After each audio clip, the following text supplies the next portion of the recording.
Welcome to the Transforming Healthcare Coaching Podcast, where we're all about helping healthcare professionals like you create positive change at work, at home, and everywhere in between. Hi, everyone. Welcome to the Transforming Healthcare Coaching Podcast. And today we are super excited to have Raquel, who is an empowerment life coach, here with us. And Raquel Braganza is coming to us from the UK. And so we're super excited to have her on, and I'll let her introduce herself. Hi, everyone. I am an empowerment life coach. It's a pleasure to be here, Lillian. I designed a signature framework based on joy, and I empower my clients through joy. It's really my method in moving them because it makes everything much easier when you are smiling and in delight, finding pleasure, finding possibility. Everything moves in a different direction. So that's what I do. Yeah, and I think what's really important for us to have her on our Transforming Healthcare Coaching podcast is because I think we often as healthcare leaders deal with many problems and we forget about the power of joy in leadership. And so I guess I want to start off with, Raquel, your coaching work centers on something we often overlook in medicine, which is this reclaiming of joy. Can you tell us about how joy became a focus for you and why it matters in the lives of healthcare professionals? For me, it was having none left. We've always been very joyful, very energetic and passionate. And at some point that disappeared completely. I had no joy left because I went through the end of my marriage. That really collapsed my reality as it was. I was living with 3 children in the same house, very young children. I had a lock in my bedroom at the time. It was just dread. That's where I lived. And in that survival mode, I was in panic. And then eventually I just didn't feel anything anymore. I just didn't have the capacity to feel. And I longed for it. I missed it. I didn't feel alive anymore. I was just on survival.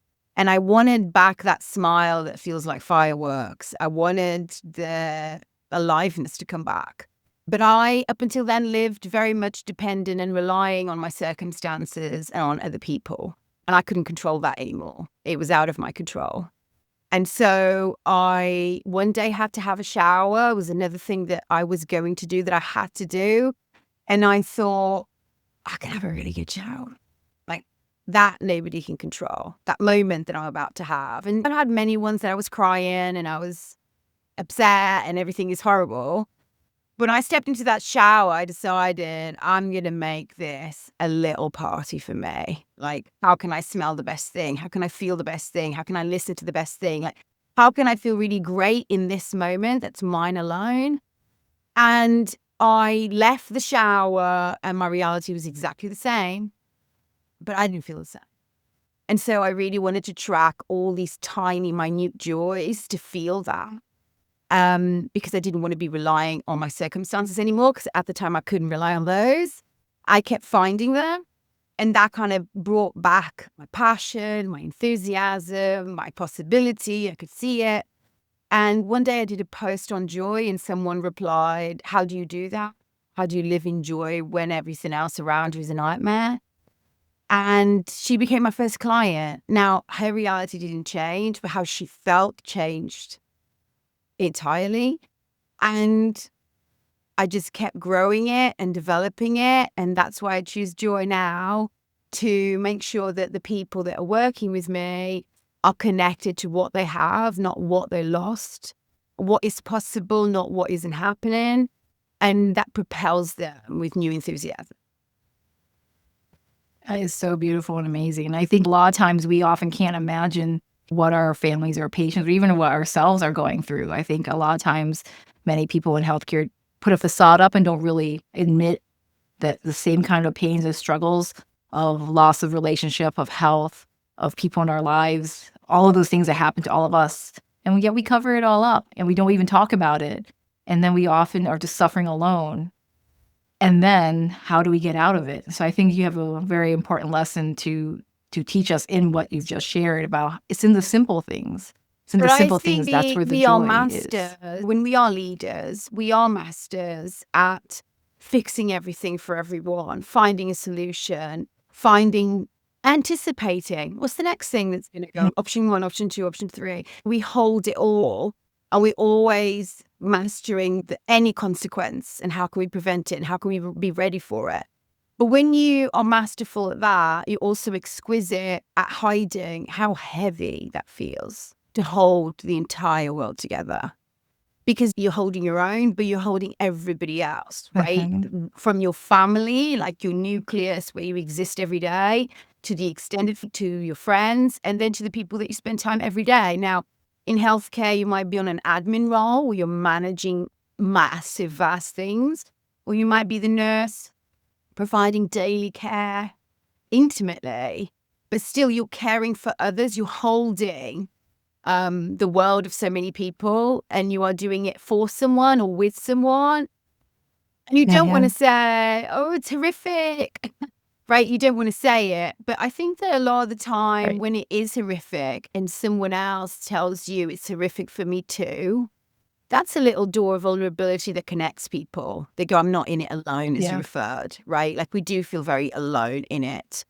So I do think that it's important for us to share more, find that person that we can share it with.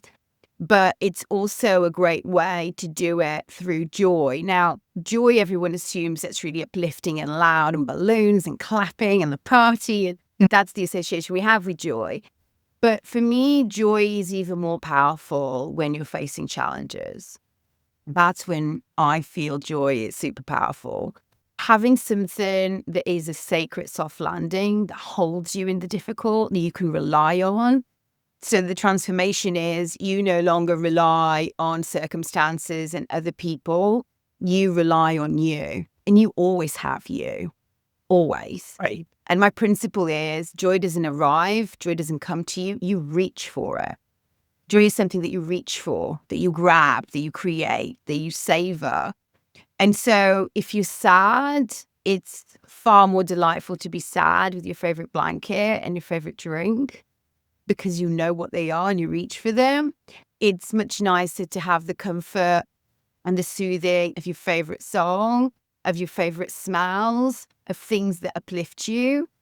And when I'm sad, when I'm frustrated, when it's really hard, I'm not alone in it. I have my little world that can hold me in it, that can strengthen me. And so a lot of people that go through this, that transition, how do I hold the sad with the joy? One of the comments they make, and I think is really valuable for your audience, is this sense of betrayal.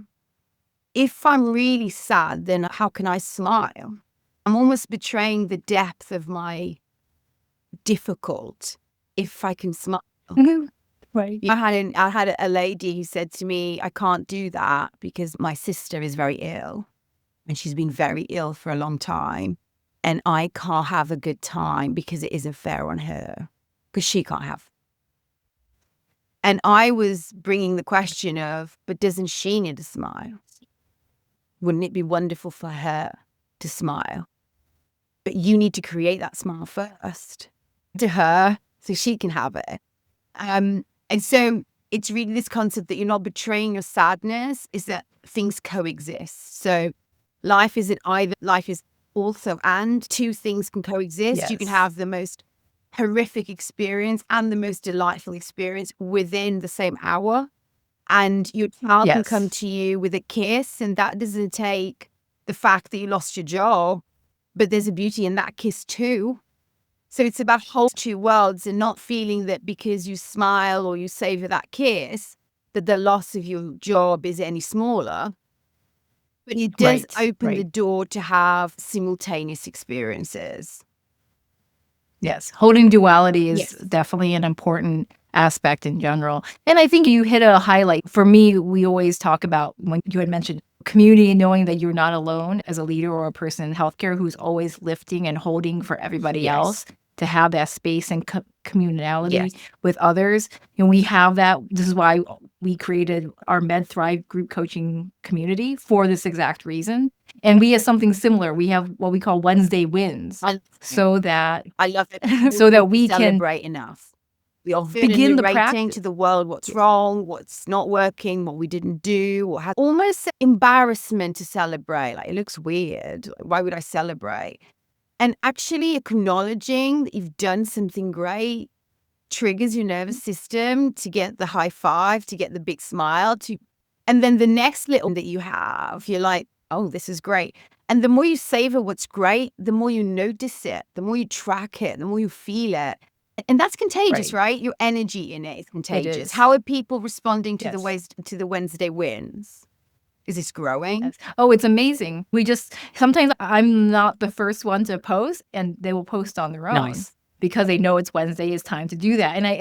We actually grounded a little bit in cognitive science in the fact that when you're primed to notice and become better at noticing, we can become our own antidote to all the negativity around us. It's normal for our brains to look for threats. Yes. And at the same time, we're not trained to look for joy, Yes. to look for gratitude, to look for the wins. And what's interesting is what people notice almost universally is as you notice one win, you get better at noticing the second, the third, and the fourth, and the fifth, right? So say I'm on your win list, celebrating the Wednesday.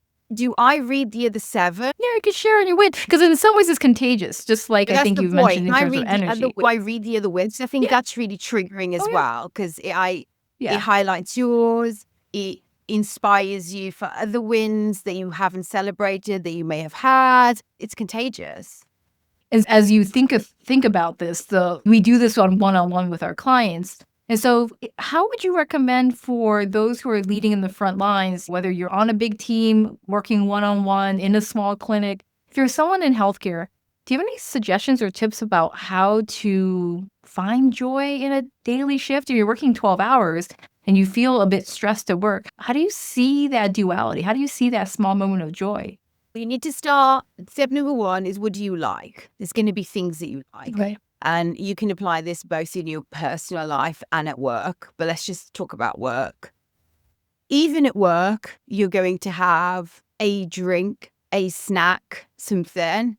Your favorite drink tastes better in your favorite cup. It's as simple as that. So find your favorite cup, get the favorite cup, bring it from home, and make that moment a taste of joy. Like, I'm going to feel the flavor of something that I adore. To me, this is delicious. This tastes great. And then it's tracking everything that you like. Now, you can bring some of the stuff, or you can just reach for that stuff. But for example, I have a client that gets anxious in meetings, presentations, audiences. So now he's using a roll-on with essential oil that he loves. So he rolls it on his wrist and he just has a good sniff of that. And it reassures him, but it adds to his confidence in doing it, because he sniffs it before, but during the presentation, he has that smell there. So I think that would be really invigorating for your audience to have something to smell present with them. You can have your favorite song. You can have a card that's really funny, that always makes you laugh, on your pocket, and you just have a little quick peek and have a giggle for yourself.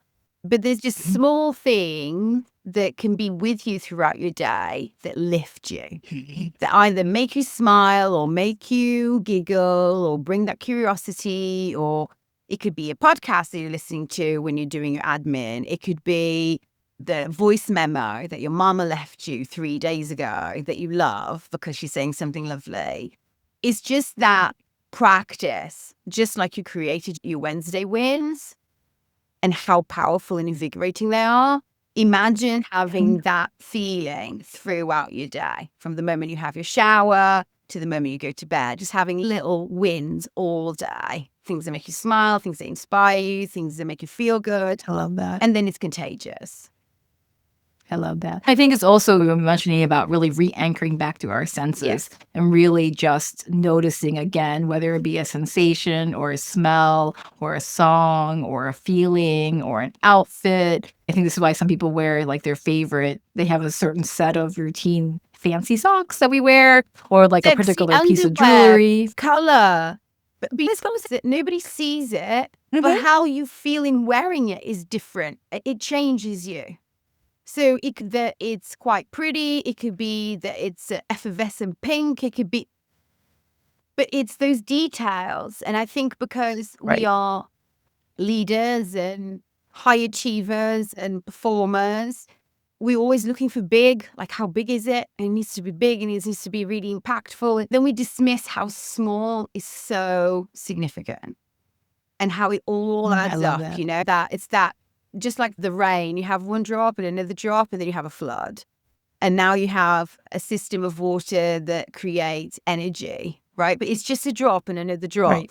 But that's the compound effect. And if you start with your shower in the morning where you're feeling the texture, is it oil, is it cream, is it exfoliant? What's the texture you're going to feel? What's the smell you're going to feel? Sounds you're going to have? That to-do thing, like a task, becomes a moment of joy. It becomes a little celebration of you being with you. And I think that when we don't have enough of that with ourselves, we doubt ourselves. Like we rely on everybody else and everything else. And we need to have more time where we get that rest, like that time to relax and be present. Right. And I call looking at nature, feeling the smell of something that you love, tasting something that you love, anything that creates that, I want that more for Right. all of us. Slowing down enough to be intentional with the mindfulness by which you experience your own life and notice that there actually is joy, even when you walk down the hallway in a busy clinic, to be with the people that you hopefully get along with at work, your little workstation. One of our wins in our community actually is I cleaned up my workstation. It looks so good now. It's It's just the feels little great when I things, look at it. right? Yes, beauty. Beauty is so Yeah. powerful and so impactful for us. As we think about leaders in healthcare, they're often bombarded with meeting after meeting and like numbers and spreadsheets and very concrete and granular things or interpersonal issues. And so, in your coaching conversation with the leaders that you coach, what do you notice happens when a client reconnects to the joy, when they actually begin to make these shifts with you over time? What changes in their leadership presence or their decision making? I have some examples. I mentioned the client that gets anxious before the meeting, so we have that. I have a client that now prepares a morning coffee in joy and she lines up the joys that she's going to reach for in the day. What has changed is because her smile is so much bigger, her energy is expanded, and she's never had such a great environment in her team. Like everybody is like uplifted by it. So it's changed the dynamic of her team because she's doing her individual practice. But as we say, it's contagious. I've also had a different client that wanted to expand this at work. So she asked the team to find one personal joy per day, their own, that they could connect to. Oh, And then find I a like that. mutual one that's like a team one for the week. So No, this that's week, amazing. Lillian and Raquel and Tom and whoever, like all of us, we need to find one joy that we're going to enjoy as a team this week and like cooperate, find something that we would all be doing or smelling or dancing or whatever it is, but find one that's communal for the team. So one per week for the team and one individual per day. Clients have really felt the difference. So their referrals are significantly up. Like the clients are referring them so much more because the energy and the dynamic has changed. And I really think that it goes back to that small, which is when you find the mundane, how magnificent it is, right? We dismiss it. It's about bringing it back. And by celebrating the small and connecting to the small, the gratitude expands. What you love is so much more present than what you don't. What you have is so much more powerful than what you don't. And so we track it, as you said, we're always tracking. And the more you train yourself to see it, the more you see it and the more present it is. So confidence is up. The sense of security and safety that you find goes up. Personal favorite is your capacity, your independence in feeling good from others, from circumstances. You feel good because you choose to feel good. You smile because you reach for your favorite song because you got the play button. You just do this that is significant for you and it's contagious. And so the relationships you have are strengthened. Your dreams get bigger because you see possibility everywhere. There's a ripple effect. Yes, absolutely. So I really love those examples of really tangible fact that the one leader makes the conscious choice to bring and notice joy for themselves and then bring the group challenge that becomes more It powerful ignites the so that there's the curiosity team joy. when you are. And I think that we tend to follow the rules. Leaders, and there's a system and there's structure. But when you are in joy, you're more curious, you're more playful, and there's the leaders, they embark on this treasure hunt for joy. They absolutely discover treasure in their members, the members of their team. Everyone's got something there that they didn't know about, that they didn't share, that it didn't add to the team. But when you are in joy and you're looking for it, you're asking different questions, you're igniting it, you're shining in a different way, then everybody can do that. There's a space created for that discovery and that curiosity, and people feel more connected. And so there's more shared, and there's more possibility even within the team, and the trust that is built is deeper. That is incredible. That's really wonderful. And so as we come to a close, I'm curious if you had to leave our listeners with one question to reflect about their own leadership and joy, what would it be? My question would be the generosity that you extend to others, the giving, the caring, the encouragement. How generous are you to yourself? Because the majority of leaders in healthcare workers are so focused on being everything to everyone. But my question is, have you tried being everything for yourself, giving to you as much as you give to those that are significant for you? That's the question I want to leave everybody with. Can you be more generous with you? It's one of those things where we always talk about putting our oxygen mask on first to be able to help others, filling our cups so that we can help others.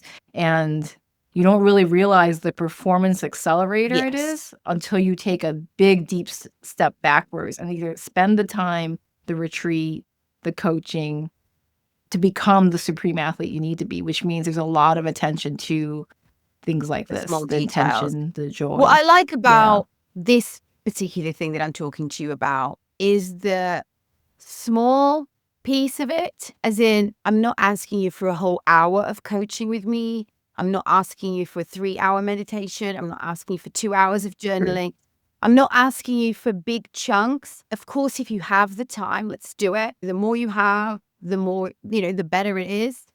But I'm asking you for 30 seconds here, a minute there, 4 minutes there. I'm asking you for absolutely tiny, but let's spread them throughout our day, because the joys I'm looking for are exclusively for you and about you. They're not shared experiences. Those for me are extra. I wish many of them for you. But it's about Lillian finding things that light her up and reaching for those and having those independently. If it's a crisis, if today the boss hates everybody, if it rained, if we flooded, because all of that is going to happen all the time. But can you always have these little moments that make you smile, that invigorate you, that empower you? And it's about discovering those. Amazing. Thank you so much, Raquel, for being on our podcast. I'm wondering, how can our listeners get a hold of you, work with you? I am on Instagram and LinkedIn, Braganza Life Coach. And for you audio, those who want to finally breathe lighter, become independent and feeling good from circumstances of other people, and want to relax and feel more present both with themselves and with their loved ones, I have a little gift for you. So I would love for people to go to poweredbyjoy.coach and take action. There's a little powerful workbook there. It's not long, but it's super powerful. So small and mighty, as we've been talking. And then you can take action and start implementing joy in your life, not someday, but today. I love that. That's amazing. So we'll leave all of them in our show notes and also on our LinkedIn and also on all of our different socials. So thank you so much for coming. Thank you, Raquel. And for everyone listening, hopefully you can take a moment to think about what one small piece of joy that you'll do today after listening. Thanks, everybody. We'll see you next week on the Transforming Healthcare Coaching Podcast. Bye, everyone. Thanks so much for listening. If you found value in today's episode, please subscribe and share with a colleague who would benefit. Together, we can transform healthcare one person at a time. find us anywhere you find your podcasts. Ready to take your healthcare leadership journey to the next level? Book a discovery call, free, at transforminghealthcarecoaching.com to explore our personalized coaching packages designed specifically for healthcare professionals like you.